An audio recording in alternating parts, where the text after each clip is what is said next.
ইতিহাস বিভিন্ন ধরনের রাজা এবং তাদের রাজত্ব নিয়ে আমাদের সাথে কথা বলে, আর সেই রাজাদের রাজত্ব এক এক করে হারিয়েও যায়। শুধুমাত্র ঈশ্বরের রাজ্য এবং ঈশ্বরের মণ্ডলী স্থায়ীভাবে আমাদের মধ্যে থেকে যায়। নতুন নিয়মের মণ্ডলীতে খ্রিস্ট তার প্রতিষ্ঠানে কিছু প্রাচীনদের মনোনীত করেন, যারা মণ্ডলীর দেখাশোনা করে। এই প্রাচীনরা ঈশ্বরের আহ্বানে আহুত ছিল এবং মণ্ডলীর সেবা কার্যে নিজেদেরকে সম্পূর্ণরূপে সমর্পণ করেছিল। তারা ঈশ্বরের বাক্যের উপর ভিত্তি করে ঈশ্বরের রাজ্যের বৃদ্ধির জন্য এগিয়ে গেছিল। আমরা এই অনুশীলনীতে প্রাচীনদের যোগ্যতা, কার্য এবং দায়িত্ব ঈশ্বরের মণ্ডলীর প্রতি কি, সেই বিষয়ে আলোচনা করব।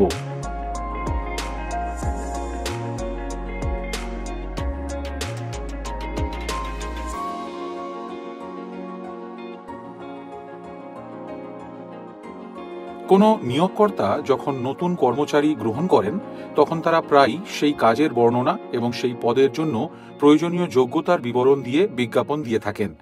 সেই কাজে আগ্রহী ব্যক্তিকে একটি আবেদনপত্র পূরণ করতে হবে এবং সেই পদের জন্য তাদের পারদর্শিতা ও যোগ্যতা প্রমাণের জন্য তাদের শংসাপত্র, প্রশিক্ষণ, কাজের অভিজ্ঞতা এবং এই সম্পর্কিত বিষয়গুলি অন্তর্ভুক্ত করতে হবে।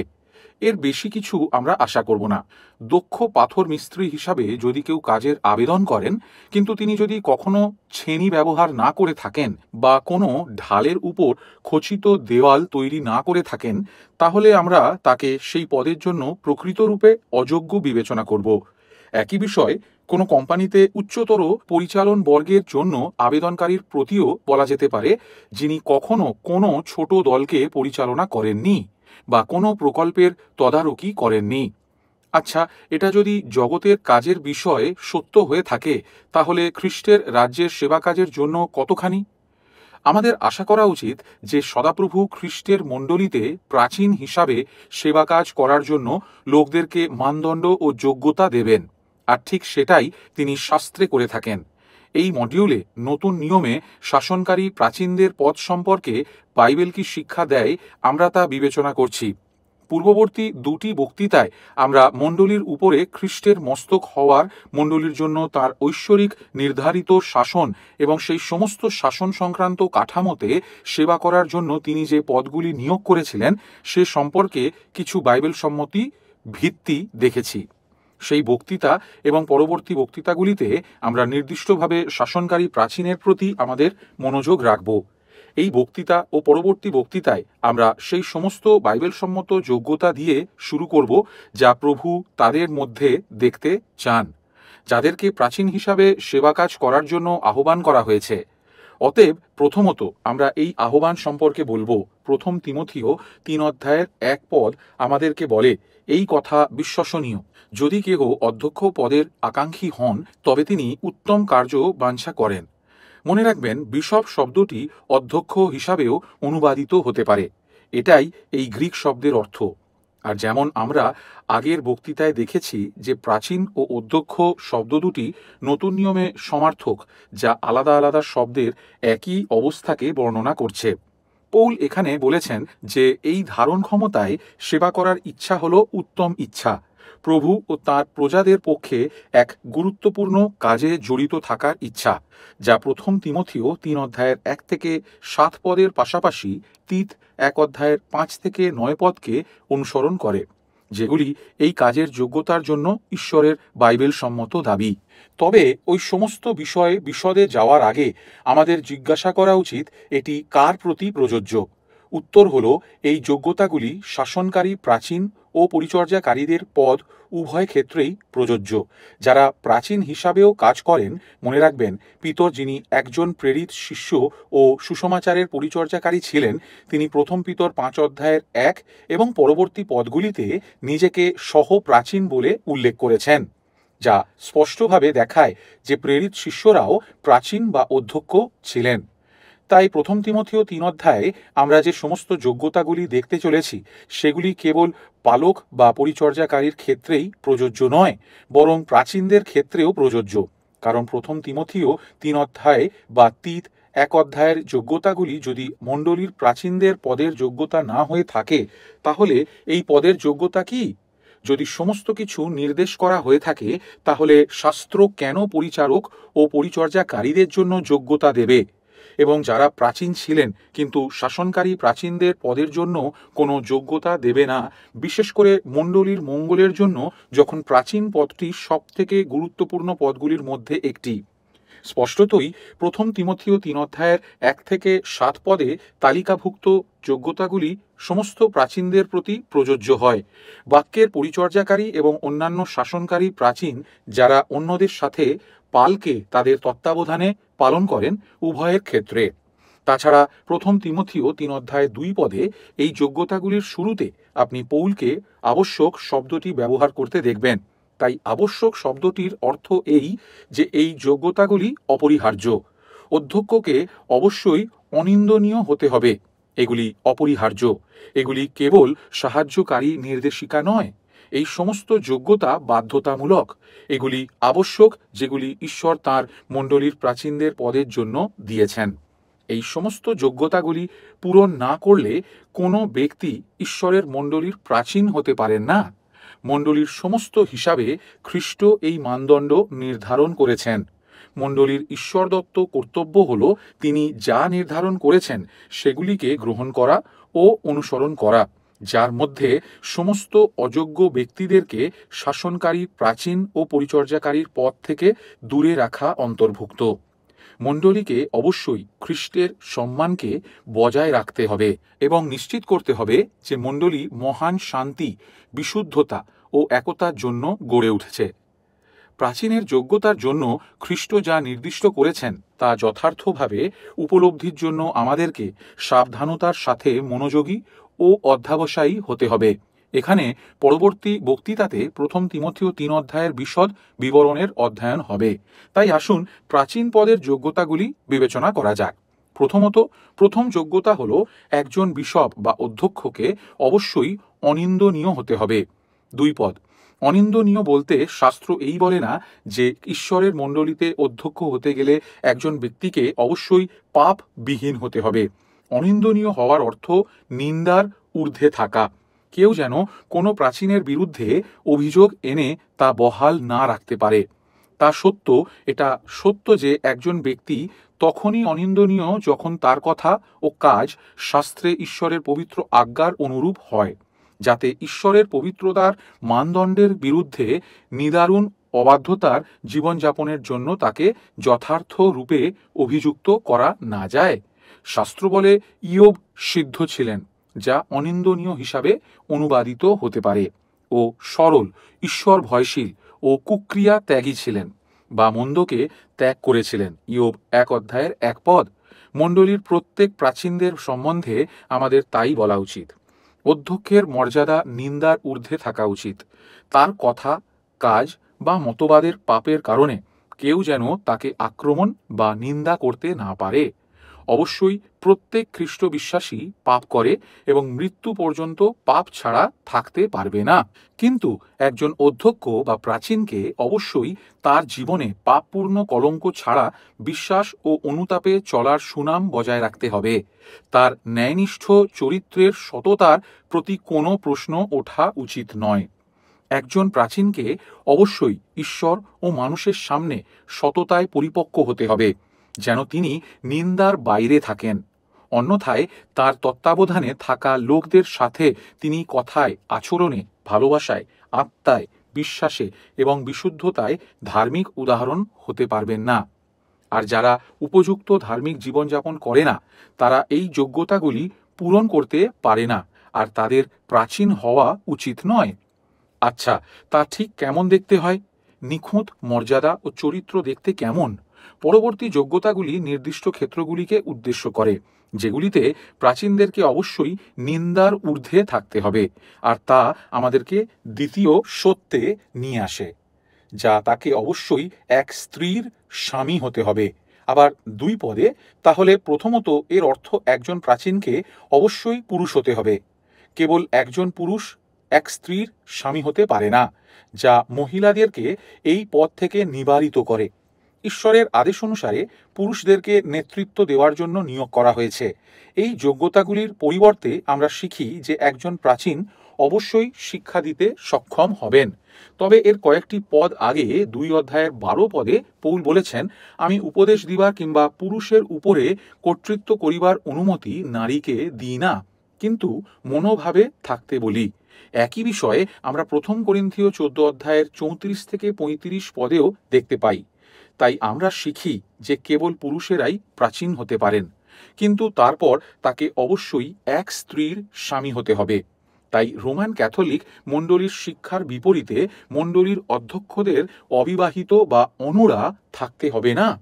ইব্রিয় 13 অধ্যায় 4 পদ বলে, সকলের মধ্যে বিবাহ আদরণীয় ও সেই শয্যা বিমল হোক, কেননা ব্যভিচারীদেরও বেশ্যাগামীদের বিচার ঈশ্বর করবেন।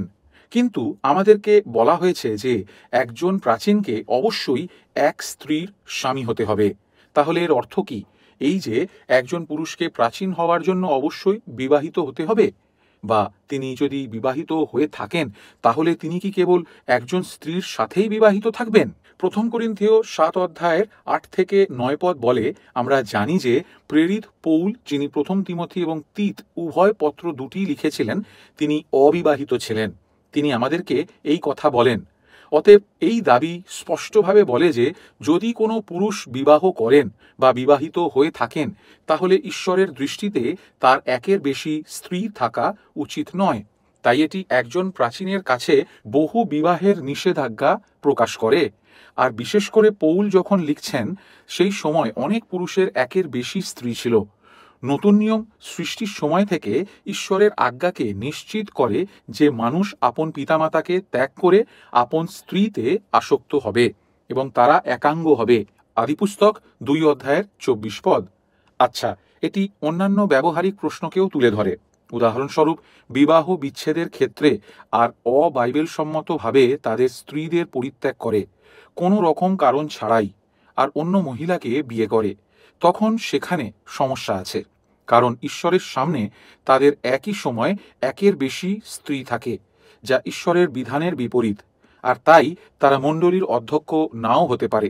যদি কোনো পুরুষের অবাইবেল সম্মতভাবে বিবাহ বিচ্ছেদ হয় আর বাইবেল সম্মত ভিত্তি ছাড়া তিনি আবার বিয়ে করেন, তখন বাইবেল সেটিকে ব্যভিচার বলে এবং তা এক স্ত্রীর সাথে বিবাহ না করার সমান। তাই এখানে মূল বিষয়টি হলো বিবাহ। বিবাহ বিচ্ছেদ ও পুনর্বিবাহ সম্পর্কে ঈশ্বরের বিধান অনুযায়ী প্রাচীন অনিন্দনীয় থাকবেন। যদি কোনো পুরুষ যথার্থ রূপে অর্থাৎ শাস্ত্রের বিধিগুলি মান্য করে, ঈশ্বরের অনুমোদন অনুযায়ী তার স্ত্রীকে পরিত্যাগ করেন এবং আবার বিয়ে করেন, তাহলে তিনি কখনো প্রাচীনের পদ গ্রহণের যোগ্য, কারণ তিনি বাইবেল সম্মত বিবাহ বিচ্ছেদ ও পুনর্বিবাহ করবেন। যারা পুনর্বিবাহ করেছেন, পৌল তাদেরকে পদ থেকে একদম বাদ দিচ্ছিলেন না। আমি বলতে চাইছি, যদি কারোর স্ত্রী মারা যায় আর তিনি অন্য কাউকে বিবাহ করেন, তাহলেও তিনি ঈশ্বরের পালের প্রাচীন হওয়ার যোগ্য, কারণ ঈশ্বরের দৃষ্টিতে তার কেবল একটি স্ত্রী রয়েছে। অতএব বিবাহিত বা অবিবাহিত হোক না কেন, সপ্তম আজ্ঞার প্রতি বাধ্যতা স্বরূপ প্রাচীনকে অন্যদের কাছে বিশ্বস্ততা ও শুদ্ধতার উদাহরণ রাখতে হবে। একজন বিবাহিত প্রাচীনকে তার এক স্ত্রীর প্রতি বিশ্বস্ত থাকতে হবে যতদিন সেই স্ত্রী বেঁচে থাকেন। মণ্ডলীর পদ অধিকারীদের মধ্যে যৌন দুরাচার ও বৈবাহিক অবিশ্বাস্য সহ্য করা হবে না। যদি 2 বা 3 জন এই ধরনের পাপের সাক্ষী থাকে, তাহলে সেই ব্যক্তি মণ্ডলীর পদে থাকতে পারবেন না। ভালো, পৌল অনুমান করেছিলেন যে প্রাচীনেরা সাধারণত বিবাহিত হবেন, এবং সেটাই সাধারণত পদ অধিকারী ও সাধারণ মানুষদের ক্ষেত্রে হয়ে থাকে। তবুও একজনকে অবিবাহিত থাকার জন্য দেওয়া হয় এবং অনুরা ব্যবস্থার দান দেওয়া হয়। এমনকি মথি 19 অধ্যায়ের 12 পদে যিশু ঈশ্বরের রাজ্যের জন্য বা জন্মের দ্বারা বা মানুষের কাজের দ্বারা নপুংসকদের বর্ণনা করেছেন। তাই বিবাহ অথবা বিবাহ বিচ্ছেদ, পুনর্বিবাহ সম্পর্কে ঈশ্বরের বিধান কি বারণ করে, আবার কি অনুমোদন করে, তা জানা গুরুত্বপূর্ণ। কিছু কিছু ক্ষেত্রে তা নির্ধারণ করবে কেউ যদি প্রাচীন বর্গের পরিচর্যা পদের আকাঙ্ক্ষা করেন তার এক স্ত্রী আছে কিনা তার উপর। যে সমস্ত পুরুষ অবিশ্বস্ত বা যারা বেআইনিভাবে বিবাহ বিচ্ছেদ করে, যারা বেআইনিভাবে বিবাহ করে বা যারা তাদের স্ত্রীদের সঠিকভাবে পালন করে না, তাদের অধ্যক্ষ হওয়া উচিত নয়। বিবাহিত জীবনে মণ্ডলীর পদ অধিকারীদেরকে সমস্ত পালের কাছে উদাহরণস্বরূপ ঈশ্বরের প্রতি পবিত্রতায় ও বাধ্যতায় জীবনযাপন করা উচিত। আর অবশ্যই নিজ পরিবারের প্রধান হিসাবে তাদের অভিজ্ঞতা মণ্ডলী তত্ত্বাবধানে কার্যকরী হবে। তৃতীয় যোগ্যতা হলো একজন প্রাচীনকে অবশ্যই সজাগ থাকতে হবে। আমরা সজাগ বা সংযমী বলতে পারি। তাই এটি আসলে তিনটি চরিত্রগত বৈশিষ্ট্যের প্রথমটি। আর এই গ্রিক শব্দের অর্থ হতে পারে বিচক্ষণ, আত্মসংযমী, শান্ত, মিতব্যয়ী, সচেতন, দূরদর্শী, যুক্তিসম্পন্ন। গুণাবলীর তালিকার শুরুতে সজাগ রয়েছে, যা একজন প্রাচীনের আচরণ ও মনোভাবের সাধারণ চরিত্রের সাথে সম্পর্কিত। এই যোগ্যতার অর্থ সতর্ক থাকা। সজাগ থাকার অর্থ খ্রিস্টের সুসমাচারের সত্যতা থেকে ফিরে যাওয়ার বিরুদ্ধে সতর্ক থাকা। আর তাই এখানে ধারণাটি এই যে আমাদেরকে অবশ্যই মনোযোগী হতে হবে, আন্তরিক হতে হবে, স্পষ্ট চিন্তা ভাবনা করতে হবে। ঈশ্বরের বাক্যের সত্যতার প্রতি আমাদেরকে অবশ্যই অধ্যাবসায়ী হতে হবে। একজন প্রাচীনকে অবশ্যই সজাগ থাকতে হবে, যেমন একজন পালককে মেষদের ভীতির বিরুদ্ধে সজাগ থাকতে হয়। এমন প্রাচীনদেরকে নেকড়ে ও যা কিছু তার পালকে বিপন্ন করতে পারে সেগুলির বিপক্ষে সজাগ থাকার জন্য সজ্জিত থাকতে হবে। এর অর্থ প্রাচীনকে সচেতন মনের অধিকারী হতে হবে। তাকে সময় উপলব্ধি করতে হবে আর ভ্রান্তি থেকে সত্যকে উপলব্ধি করতে হবে এবং তার পালের প্রয়োজন উপলব্ধি করতে হবে। তিনি তার নিজের জীবন ও হৃদয়ের প্রতি সতর্কতার সাথে লক্ষ্য রাখবেন, যাতে কোনো রকমের পাপ সেখানে জন্মাতে না পারে। যেমন ইব্রিয় 5 অধ্যায়ের 12 থেকে 14 পদ বলে, ভালো ও মন্দের উপলব্ধি করার ক্ষেত্রে তার বোধের ব্যবহারের পরিপক্কতা ও অভিজ্ঞতা থাকতে হবে। এই চরিত্রগত বৈশিষ্ট্যটি প্রাচীন পদের কাজের জন্য প্রকৃতই প্রধান বিষয়। আপনি এই সম্বন্ধে প্রেরিত 20 অধ্যায়ের 28 এবং পরবর্তী পদগুলিতে ইফিসীয় প্রাচীনদের প্রতি পৌলের নির্দেশে পড়তে পারেন। আর যে প্রাচীন তার নিজের ব্যক্তিগত জীবন ও প্রকাশ্য জীবন সম্পর্কে সজাগ নন, তিনি ঈশ্বরের লোকদের তত্ত্বাবধানের ক্ষেত্রেও সজাগ ও সতর্ক থাকতে পারবেন না। তাই তাকে সব সময় প্রভুকে তার চোখের সামনে রাখতে হবে এবং তার বিধানকে সব সময় তার হৃদয়ে রাখতে হবে, যাতে পালের তত্ত্বাবধানের জন্য তিনি সজাগ থাকতে পারেন। চতুর্থ যোগ্যতাটি হল সংযত থাকা এবং এটি আগের সজাগ যোগ্যতার থেকে খুব ঘনিষ্ঠভাবে সম্পর্কযুক্ত।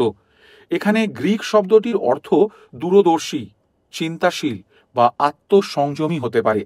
এই শব্দটি প্রজ্ঞা, বিচার বুদ্ধি, যুক্তিপূর্ণ মন, উত্তম সিদ্ধান্তকে নির্দেশ করে।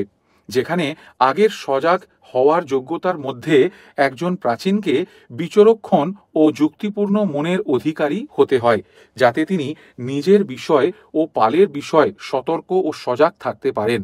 সেখানে সংযমের যোগ্যতাটি হল এই যে উত্তম সিদ্ধান্তের অনুশীলনে একজন প্রাচীনের অবশ্যই প্রজ্ঞা থাকতে হবে। তাই একজন প্রাচীন তার কাজে প্রজ্ঞা দ্বারা নির্দেশিত হবেন। এই বিষয়ে বেশি জোর দেওয়া সত্যি অসম্ভব। মানুষ এবং তাদের সমস্যাতে তার অবশ্যই উত্তম সিদ্ধান্ত থাকতে হবে। তাকে অবশ্যই যুক্তিসম্পন্ন ও সহানুভূতিশীল হতে হবে, অথচ গম্ভীর ও স্পষ্টবাদী হতে হবে। যেমন আমরা আগামী বক্তৃতাতে দেখব যে প্রাচীনের একটি কাজ হল বিবাদ ও মণ্ডলী শৃঙ্খলার বিচার করা, আর এর জন্য প্রজ্ঞা ও গম্ভীরতার প্রয়োজন। একজন বিচারককে নিজের উপর নিয়ন্ত্রণ রাখতে হবে। এমন পক্ষপাতে থাকবেন না যা তার চিন্তাকে আচ্ছন্ন করে বা তার বিচার শক্তিকে প্রভাবিত করে। যে ব্যক্তি অস্থির, যে প্রজ্ঞাবিহীন, যুক্তিপূর্ণ সিদ্ধান্তবিহীন, যিনি সংযমী নন বা সমস্যার মোকাবিলা করতে পারেন না, তিনি এই যোগ্যতা পূরণ করতে পারেন না। পঞ্চম যোগ্যতা হল ভালো আচরণ। আর এখানে গ্রিক শব্দের অর্থ শ্রদ্ধেয় বা সম্মানীয়। তার জীবন অবশ্যই শৃঙ্খলাবদ্ধ থাকবে। খারাপ আচরণকারী ব্যক্তি কখনো শ্রদ্ধেয় বা সম্মানীয় হতে পারে না।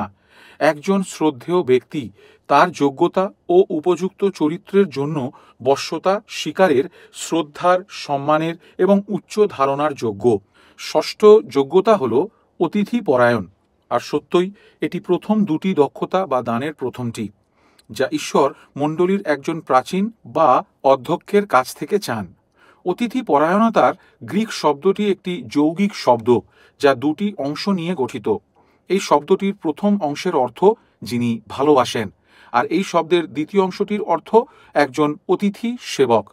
তাই একজন প্রাচীন অবশ্যই তিনি হবেন যিনি অতিথি সেবক হতে ভালোবাসেন।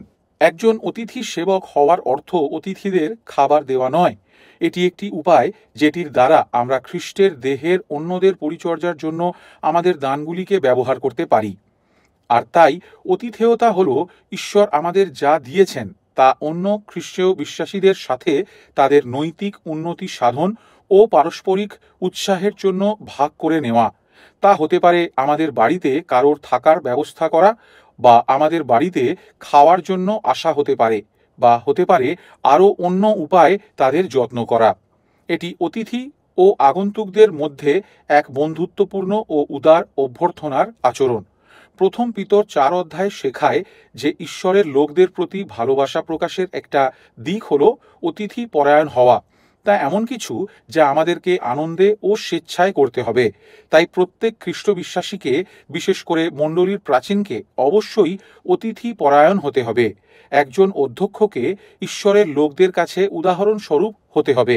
আর প্রভু তার মণ্ডলীর উন্নতির জন্য প্রাচীনদের দিয়েছেন। তাই প্রাচীনদেরকে তাদের দানগুলি অন্যদের সাথে, বিশেষ করে যারা তাদের তত্ত্বাবধানে রয়েছে, তাদের সাথে ভাগ করে নিতে ইচ্ছুক ও আনন্দিত হওয়া উচিত। এর অর্থ খাবার ব্যবস্থা বা বাড়িতে থাকার ব্যবস্থা করা যেতে পারে, বা সভার জন্য নিজের বাড়ি ব্যবহার করা হতে পারে, বা অতিথিদের জন্য নিজেকে উপলব্ধ রাখা হতে পারে, বা পরামর্শ দেওয়া ও অন্যান্য বিষয়ের সরবরাহ করা হতে পারে। তবে প্রাচীনেরা আগন্তুকদের প্রতি উদাসীন থাকবে না, বরং আগ্রহী, দয়ালু, বন্ধুত্বপূর্ণ ও সদয় থাকবেন। তাদের প্রতি ভালোবাসা ও করুণা প্রদর্শনের মাধ্যমে তাদের প্রয়োজন মেটানোর চেষ্টা করবেন। আর তাই প্রভু আমাদেরকে আমাদের কাছে থাকা গচ্ছিত ব্যক্তিদের প্রয়োজন মেটানোর জন্য অতিথি পরায়ণ হওয়ার এই যোগ্যতা দেন। সপ্তম যোগ্যতা হল শিক্ষাদানে উপযুক্ত হওয়া। এখন শিক্ষাদান ও প্রচারের মধ্যে এক পার্থক্য রয়েছে। প্রাচীনেরা শিক্ষাদানে উপযুক্ত হবেন, সমস্ত প্রাচীন, কিন্তু পরিচর্যাকারীও খ্রিস্টের দ্বারা প্রচারের জন্য আহুত। নতুন নিয়মে প্রচারের থেকে শিক্ষা অনেক বিস্তৃত কার্যাবলী। প্রচার হল জনসমক্ষে ঈশ্বরের বাক্যের ঘোষণা। অবশ্যই সমস্ত প্রচার মণ্ডলীকে শিক্ষা দেয়, কিন্তু শিক্ষাদানের মধ্যে অনেক বিষয় অন্তর্ভুক্ত যা প্রচারের মধ্যে থাকে না। যোহন 9 অধ্যায়ের 34 পদে জন্মান্ধ ব্যক্তিটি ফরিসীদেরকে যিশুর বিষয়ে শিক্ষা দিয়েছিল। যিশু আমাদের বলেছেন যে পবিত্র আত্মা আমাদের সমস্ত বিষয় শিক্ষা দেবেন। যোহন 14 অধ্যায়ের 26 পদ। পৌল বলেছেন যে তিনি ইফিসীয়তে ঘরে ঘরে শিক্ষা দিয়েছেন। প্রেরিত 20 অধ্যায়ের 20 পদ। পৌল সমস্ত বিশ্বাসীদেরকে পরস্পর শিক্ষাদান করতে বলেছেন। গীত, স্তোত্র ও আত্মিক সংকীর্তন দ্বারা কলসীয় 3 অধ্যায়ের 16 পদ। পৌল থিসলনিকীয়দের দৃঢ়ভাবে থাকতে বলেছেন। বাক্যে অথবা পত্রে যে সকল শিক্ষা পেয়েছ তা ধরে রাখতে বলেছেন। দ্বিতীয় থিসলনিকীয় 2 অধ্যায়ের 15 পদ। তবে চিঠি লিখে কাউকে শিক্ষা দেওয়া, প্রচার করা নয়। প্রথম তিমথিও 2 অধ্যায়ের 12 পদে পৌল যখন বলেন, আমি উপদেশ দিবার অনুমতি নারীকে দিই না, তখন তিনি কেবলমাত্র প্রচারককে নির্দেশ করছেন না। ইব্রিয় 5 অধ্যায়ের 12 পদ যখন বলে, বস্তুত এতকালের মধ্যে শিক্ষক হওয়া তোমাদের উচিত ছিল, কিন্তু কেহ যে তোমাদিগকে ঈশ্বরীয় বচনকলাপের আদিম কথার অক্ষরমালা শিক্ষা দেয়, ইহা তোমাদের পক্ষে পুনর্বার আবশ্যক হইয়াছে। তার অর্থ এই নয় যে সমস্ত বিশ্বাসীকে প্রচারক হতে হবে। আবার বাবা মায়েরা তাদের সন্তানদের শিক্ষা দেবে, আর শিক্ষকেরা তাদের ছাত্রদের শিক্ষা দেন। আর তাদের কারোর শিক্ষাই কিন্তু প্রচার নয়। তাই আমার আসল বিষয় এই যে শিক্ষাদান প্রচারের সমতুল্য নয়। একজন প্রাচীন শিক্ষাদানে দক্ষ হতে পারেন, তবে প্রচারের জন্য আহুত নয় বা প্রচার করতে সক্ষম নয়। আর তাই রিফর্মড মণ্ডলীর মধ্যে আমরা সবসময় দৃঢ়তা সহকারে বলি যে ঈশ্বরের বাক্যের প্রচারক যেন মূল গ্রিক ও হিব্রু ভাষা পড়তে সক্ষম হন, যে মূল ভাষাগুলিতে বাইবেল লেখা হয়েছিল, যেন তিনি সঠিকভাবে সত্যের বাক্যকে ভাগ করতে পারেন। তবে শাসনকারী প্রাচীনদের এই মানদণ্ড পূরণের প্রয়োজন নেই, কারণ তাদেরকে ঈশ্বরের বাক্য প্রচার ও সংস্কারের পরিচালনার জন্য নিযুক্ত করা হয়নি। আর তাই প্রত্যেক প্রাচীনের কাছে শাস্ত্রের দাবি এই নয় যে তাকে প্রচার করতে সক্ষম হতে হবে, বরং তিনি যেন শিক্ষাদানে দক্ষ হন। আর সেখানে গ্রিক শব্দটি নতুন নিয়মে দুটি আলাদা সময়ে ব্যবহৃত হয়েছে। অন্য স্থানটি হল 2 তিমথিও 2:23-25 পদ। আর এই অংশটি ঈশ্বরের বাক্যের প্রচার সম্বন্ধে নয়, বরং যারা স্বাস্থ্যকর মতবাদের প্রতিরোধ করে তাদেরকে ধৈর্যের সাথে নম্রতা তাদেরকে সত্যের শিক্ষা দিয়ে সংশোধন করার প্রসঙ্গে। আর তিমথিকে বোকামি ও অজ্ঞতার বাদানুবাদে জড়িয়ে থাকার পরিবর্তে তা করতে হতো। ভালো, এই একই বিষয় আমরা 1:5-16 পদে দেওয়া প্রাচীনদের যোগ্যতায় দেখে থাকি। একজন প্রাচীন যা শিক্ষা পেয়েছেন সেই শিক্ষা অনুসারে দৃঢ়ভাবে বিশ্বস্ত বাক্যকে ধরে থাকবেন। কেন? যাতে যারা যুক্তিসম্মত নির্দেশনার দ্বারা সত্যের বিরুদ্ধে কথা বলে তাদেরকে তিনি দণ্ড ও উৎসাহ উভয়ই দিতে পারেন। আচ্ছা, আমরা জানি যে যারা বিপথে যাচ্ছে আর সত্যের বিরুদ্ধে কথা বলছে এবং সমগ্র পরিবারকে ধ্বংস করছে, তাদের প্রকাশ্য প্রচারের চেয়ে আরও বেশি কিছুর প্রয়োজন। নিশ্চয়ই তাদের তা শোনা এখনও গুরুত্বপূর্ণ, কিন্তু তাই যদি সমস্ত প্রয়োজন হতো তাহলে লোকদের বাড়িতে দেখা করার জন্য কখনো প্রাচীনদের প্রয়োজন হতো না। যেমন একজন মেষপালক হারিয়ে যাওয়া মেষদের পিছনে ছুটে যায় না। এমন সময় আছে যখন যারা সত্য থেকে হারিয়ে গেছে প্রাচীনেরা তাদের কাছে আসেন এবং তাদের পাশে বসে প্রভুর বাক্য দ্বারা নির্দেশনা দেন। এটাই হলো পালের প্রতি লক্ষ্য রাখা, তাদের পালন করা, যেন তারা সত্যে থাকে এবং নেকড়ে ও মিথ্যা শিক্ষকদের দ্বারা ধ্বংসিত না হয়। তাই তাদের পুনরুদ্ধারের জন্য প্রাচীনেরা যায় আর তাদের খোঁজে, তাদের উৎসাহ দেয় এবং সত্যের শিক্ষা দেয়। আর যারা বিপথে না যাওয়ার জন্য ঘুরে বেড়াচ্ছে না, প্রাচীনদের সেই সমস্ত বিশ্বস্ত মেষদেরকে শিক্ষাদান ও উৎসাহ দেওয়ার জন্য। তা করার জন্য মতবাদ ও জীবন সম্পর্কে শাস্ত্র কি বলে তা প্রাচীনদেরকে ভালোভাবে জানতে হবে। তাকে মতবাদের ভুল বা জীবনের ভুল চেনার জন্য সক্ষম হতে হবে, যাতে কোনো মানুষকে শাস্ত্র থেকে তার ভুল দেখাতে পারে এবং তাকে সহজভাবে সত্য শিক্ষা দিতে পারে। এর জন্য প্রচারের বা জনসমক্ষে কথা বলার দান পাওয়ার দরকার নেই। তবুও এটাই একজন পালকের কাজের সারমর্ম, ঈশ্বরের মণ্ডলীর তত্ত্বাবধান করা, যা তিনি তার নিজ রক্ত দ্বারা কিনেছেন, এবং এটা মণ্ডলীতে শাসন করার সবথেকে অপরিহার্য অংশ।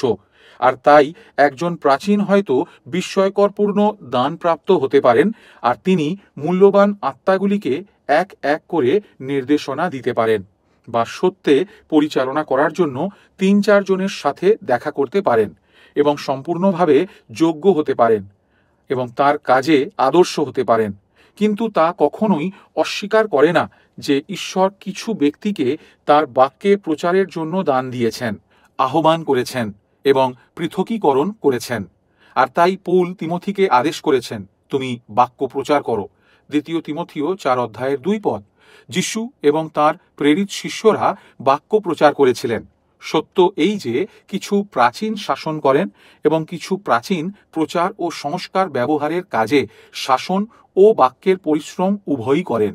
1 তিমথিও 5:17 বলে, এই ধরনের ব্যক্তিদের বাক্যের পরিচর্যাকারী বা পালক বলা হয়। ঈশ্বর সমস্ত প্রাচীনদেরকে প্রচার করার আহ্বান করেননি, তবে তিনি কিছু পরিচর্যাকারীকে প্রচার করার দান দিয়েছেন এবং তাদেরকে তিনি সেই কাজের জন্য আহ্বান করেন। আর তাই মণ্ডলী লোকদেরকে তাদের ঈশ্বরদত্ত দানের ব্যবহারের জন্য আহ্বান করবে। ঈশ্বর সমস্ত প্রাচীনকে মণ্ডলীর শাসন করার, পালন করার, তত্ত্বাবধান করার, রক্ষা ও যত্ন করার আহ্বান করেন। তারা সবাই সমমর্যাদায় একাধিকত্বে সেই দায়িত্বের সমতা ভাগ করে। আর প্রাচীনের শাসনের সাথে আর যা আছে তার প্রকৃতিতে শিক্ষাদান অন্তর্ভুক্ত। সেই জন্য শাস্ত্র চায় একজন প্রাচীন যেন শিক্ষাদান করতে সক্ষম হন। ঈশ্বরের লোকদের উপর শাসন করার অর্থ কখন উপাসনা হবে কেবল তার সময় ঠিক করা নয়, বরং ঈশ্বরের লোকেদেরকে বাইবেলে বিশ্বাস করতে এবং সেই অনুযায়ী জীবনযাপন করতে উৎসাহ ও পরামর্শ দেওয়া, এবং যারা সত্য থেকে দূরে থাকে তাদেরকে দোষী সাব্যস্ত করা। এর জন্য ধৈর্য ও মৃদুতা সহকারে ব্যক্তিগতভাবে শিক্ষাদানের দক্ষতার প্রয়োজন। আর প্রাচীনদেরকে নিশ্চিত করতে হবে যে মণ্ডলী কেবল প্রচার শোনে না, বরং ঈশ্বরের বাক্যের প্রতি বাধ্যতায় জীবনযাপন করে, আর তার নিজের সেই অনুসারে অনুশীলন করা উচিত। অতএব এটি আমাদেরকে প্রথম তিমথিও 3 অধ্যায়ের যোগ্যতার কিছু বিষয়কে তুলে ধরে। তাই এই বক্তৃতায় আমরা খ্রিস্টের মণ্ডলীতে প্রাচীন হওয়ার ওই সমস্ত বাইবেল সম্মত যোগ্যতাগুলি নিয়ে আলোচনা করেছি, আর তা আমাদেরকে যোগ্যতার তালিকার অর্ধেক পথে নিয়ে আসে। পরবর্তী বক্তৃতায় আমরা আমাদের মনোযোগ বাকি যোগ্যতাগুলি সম্পর্কে দেখব, যা প্রথম তিমথিও 3 অধ্যায়ের ও তিত 1 অধ্যায়ে নির্দিষ্ট করা আছে। আর এই যোগ্যতাগুলির অন্বেষণ করা হয়ে গেলে ঈশ্বর তার মণ্ডলীতে প্রাচীনদেরকে যে দায়িত্বগুলি দিয়েছেন আমরা সেগুলি গ্রহণ করব। অনেক ধন্যবাদ এই প্রশিক্ষণকে শোনার জন্য। আমরা আশা করি এই প্রাচীনদের বিষয় শিক্ষা আপনাদের জীবনে আশীর্বাদ এনে দিয়েছে এবং আপনারা মণ্ডলীতে প্রাচীনদের যোগ্যতা, দায়িত্ব আর কার্যের সম্বন্ধে বুঝতে পেরেছেন।